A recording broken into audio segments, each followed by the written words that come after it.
대한민국 실제 사건. 안녕하세요. 우리 주변에서 생각보다 흔하게 일어나고 있지만 많은 분들이 알지 못해서 봉변을 당하고 있는 실제 사건들만을 소개해드리는 대한민국 실제 사건입니다. 오늘 소개해드릴 실제 사건은 우리가 일상생활에서 흔하게 사용하는 의약용품 때문에 갑자기 신체 컨트롤 능력을 잃고 사망한 충격적인 사건들에 대한 내용입니다. 대한민국에서 실제로 벌어진 일이고 실제로 일상에서도 접할 확률이 높은 사고인 만큼 오늘 영상 꼭 챙겨보시고 사고 예방하시길 바랍니다. 첫 번째 사건은 충북 청주시 서원구에서 일어난 사건입니다. 청주 태생의 50대 남성 권재갑씨. 그는 버스 운전을 업으로 삼던 노련한 운전사였습니다. 그날도 재갑씨는 산악회 회원들을 16인승 미니버스에 태운 채로 고속도로를 달리고 있었습니다. 그런데 휴게소에서 회원들 중 몇몇이 멀미를 호소하는 것이었습니다. 재갑씨는 회원들을 걱정해서 차량 내에 비치하고 있던 귀에 붙이는 멀미약을 붙여주었습니다. 그리고 다시 도로를 달리기 시작한 재갑씨. 그런데 재갑씨에게 문제가 발생합니다. 그날따라 도로는 정체가 잦았고 차가 가다 서다가를 반복했습니다. 이런 단조로운 운전 패턴 탓인지 재갑씨가 상당히 졸렸던 모양입니다. 어느 순간 재갑씨는 깜빡 졸아버리고 말았습니다. 버스는 차선을 한참 침범했고 다른 차와 충돌할 뻔했습니다. 깜짝 놀란 재갑씨는 졸음을 참기 위해 껌도 씹고 눈도 비볐습니다. 그렇게 재갑씨는 정신을 차렸고 다시 제대로 운전대를 잡았습니다. 그런데 이게 웬일입니까? 눈을 똑바로 뜬 상태였던 재갑씨가 운전대를 갑자기 획 꺾어버린 것입니다. 차량은 좌우로 마구 요동쳤고 재갑씨는 차량을 통제하지 못했습니다. 끝내 차가 가드레일을 들이받고 말았습니다. 버스는 언덕길에서 7m 아래로 추락했고 그대로 굴러버리고 말았습니다. 버스가 추락한 후 산등성이의 나무와 돌을 들이받아 피해가 더 커졌습니다. 재갑씨는 불운한 사고로 사망하고 말았습니다. 재갑씨뿐만 아니라 3명의 승객이 현장에서 즉사, 그 외에 응급실로 후송된 승객들 중 2명이 추가로 사망했고 나머지 승객들도 중상을 입은 대형 사고였습니다. 재갑씨는 껌을 씹으며 정신을 차린 상태였는데도 핸들 컨트롤을 놓치고 만 것입니다. 그런데 도대체 재갑씨는 왜 사고를 일으킨 것일까요? 경기도에서도 매우 유사한 사건이 발생했습니다. 경기도 화성시의 40대 남성 유병조 씨에게 일어난 사고 사례입니다. 병조 씨는 휴일을 맞아 아내와 함께 SUV 자가용을 타고 국도 여행을 떠났습니다. 두 사람은 신나는 음악을 튼 채로 드라이브를 한껏 즐겼습니다. 그런데 1시간 후 병조 씨의 아내가 갑자기 어지러움을 호소합니다. 평소 병조 씨의 아내는 종종 차 멀미 증상을 겪곤 했습니다.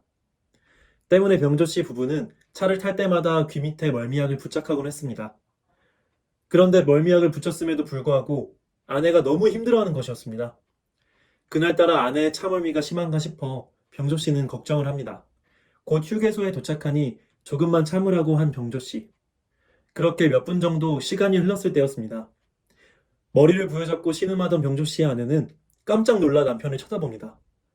난데없이 병조 씨의 차가 옆 차선을 침범하고 난폭 운전을 하기 시작한 것이었습니다. 경악한 아내가 남편을 보니 남편의 시선이 초점을 완전히 잃은 상태였습니다. 또 병조 씨의 동공이 너무나도 크게 확장되어 있었습니다. 아내의 증언에 따르면 그때 병조 씨가 이렇게 중얼거렸다고 합니다. 앞이 안 보인다라고 말입니다. 그리고 그 순간 옆 차선에서 달려오던 차가 병조 씨의 SUV를 박아버렸습니다. 그렇게 병조 씨 부부가 탄 SUV는 전복되었습니다. 아내는 살아남았지만 불행히도 병조 씨는 그 자리에서 두부 외상을 입고 사망하고 말았습니다. 즐거운 여행길에서 부부가 난데없는 생이별을 하고 만 것입니다. 멀쩡히 운전하던 병조 씨가 갑자기 난폭 운전을 하게 되면서 벌어진 사건이었습니다. 병조 씨를 죽음으로 몰아넣은 원인은 과연 무엇이었을까요? 이같이 신체 통제를 잃는 현상은 교통사고에서만 발생한 것이 아니었습니다. 이번 사건은 경북 영주시의 60대 남성 오현욱 씨에게 발생한 사건입니다. 현욱 씨는 평소 심한 두통과 멀미 증상 때문에 고민하고 있었습니다. 그때 단골로 찾던 한의원 선생님이 현욱 씨에게 이런 조언을 합니다. 멀미에는 등산이 명약이라고 말입니다. 현욱 씨는 그 말을 철석같이 믿고 주말마다 소백산 등산을 하기 시작했습니다. 하지만 평소 하지 않던 등산을 갑자기 시작하니 숨이 가쁘고 높이 올라갈 때마다 멀미 증상이 생겼습니다. 하지만 현욱 씨는 기어코 멀미를 극복하겠다는 일념으로 멀미약을 부착하고 끈질기게 등산을 계속합니다. 그런데 현욱 씨에게 문제가 발생하고 맙니다. 갑자기 현욱 씨의 걸음걸이가 흐트러지기 시작한 것이었습니다. 위태로운 산길에서 현욱 씨는 기우뚱거리며 마구 비틀거렸습니다. 20m 뒤에서 뒤따르던 다른 등산객들이 저 사람 큰일 나겠다 하며 웅성거리던 순간 현욱 씨는 완전히 균형을 잃고 산길 아래로 추락해버렸고 굴러떨어진 현욱 씨는 암벽에 부딪혀 숨지고 말았습니다. 술에 취하지도 않고 정신이 멀쩡했던 사람이 난데없이 실족사를 당해버린 것이었습니다. 이 세 사람은 어째서 몸의 균형을 잃고 사망하게 된 것일까요? 제갑 씨의 경우 졸음운전에서 회복된 직후 갑자기 핸들을 확 꺾어버렸습니다. 보통 졸음운전의 경우 직선 주행 형태에서 충돌하게 됩니다. 그런데 제갑 씨는 음주운전 마냥 차량의 컨트롤을 한순간에 놓쳐버렸죠. 참으로 의문스러운 점이었습니다. 병조 씨 또한 아무 문제가 없는 상황에서 갑자기 시야를 잃고 차량을 전복시켰습니다. 또 현욱 씨의 경우엔 보행장애가 일어났습니다. 이분들 모두가 정상적으로 몸을 움직이다가 갑자기 신체 컨트롤에 이상이 생긴 것입니다. 그런데 이들에게는 한 가지 공통점이 있었습니다. 영상을 주의 깊게 보신 분이라면 눈치채셨을 수도 있는데요. 과연 이들을 죽음으로 몰아넣은 원인은 무엇이었을까요? 그 정답은 바로 귀 밑에 부착한 멀미약이었습니다. 참으로 믿기 힘든 사실입니다. 귀 밑 멀미약이 어떻게 사람을 죽게 만들 수 있을까? 의아해 하실 분들이 매우 많으시리라 생각합니다. 하지만 차근히 설명을 드려보시면 멀미약의 위험성에 대해서 이해하게 되실 겁니다. 사례를 분석해보면 제갑 씨, 병조 씨, 현욱 씨는 모두 멀미약을 부착했거나 멀미약을 손으로 만진 상태였습니다.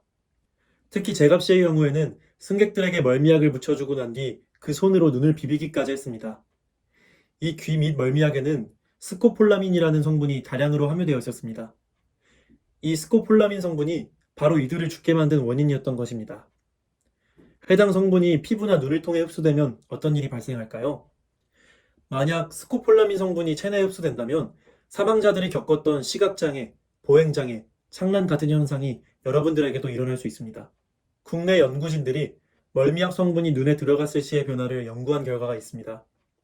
부착형 멀미약을 손으로 만지고 눈을 비비자 45분 뒤에 동공 크기가 2배로 확장되고 시력은 0.5 이상이 저하되었다고 합니다.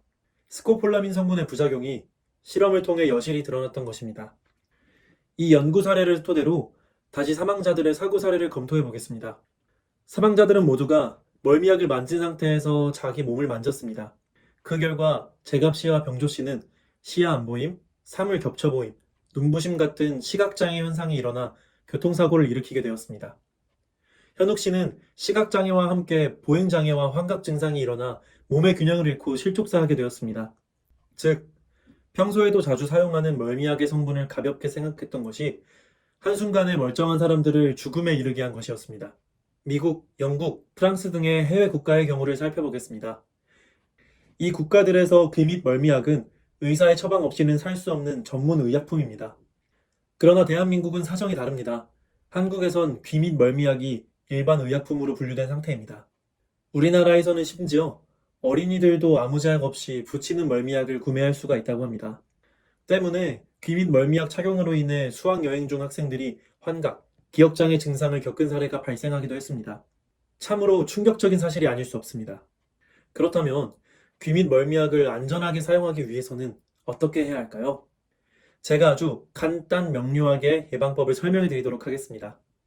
우선 첫 번째로 귀 밑 멀미약을 사용하실 때 멀미약을 만진 손으로 눈을 비비지 않는 것이 가장 중요합니다. 멀미약을 붙이고 나서 손을 눈에 갖다 대면 절대 안 됩니다. 사고 사례의 사망자들처럼 시각장애 현상을 겪으실 가능성이 높기 때문입니다. 그렇다고 귀 밑 멀미약을 너무 무서워하실 필요까지는 없습니다.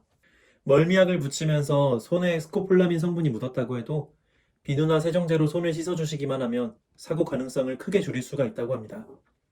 그리고 마지막으로 혹여나 멀미약 성분이 눈이나 피부에 오염되었을 경우 가급적 외부 활동을 자제해 주시고 그날은 휴식을 취할 것을 권장드립니다. 스코폴라민 성분 부작용은 짧으면 몇 시간이면 사라지지만 길면 2일 이상 지속될 수가 있습니다. 그러니 멀미약 성분이 흡수된 상태에서 몸을 움직이시는 건 가급적 피해 주셔야 합니다. 이 세 가지 예방법을 꼭 기억해 주시고 멀미약 사용 시 주의를 기울여 주시기를 당부드리겠습니다. 이상으로 돌발적인 시각장애로 인한 사고 사례와 귀 밑 멀미약 사용 시의 주의점, 사고 예방법을 알려드렸습니다. 귀 밑 멀미약 사용 시 멀미약을 만진 손을 눈에 갖다 대면 안 된다는 부분 꼭 기억해 주셨으면 좋겠습니다. 우리 주변에서 흔하게 일어나는 충격적인 실제 사건들과 그것을 예방하는 방법까지 알려드리는 대한민국 실제 사건. 오늘의 사연은 여기서 마치겠습니다. 구독과 좋아요는 저에게 큰 힘이 됩니다. 더 좋은 영상으로 찾아뵙겠습니다. 감사합니다.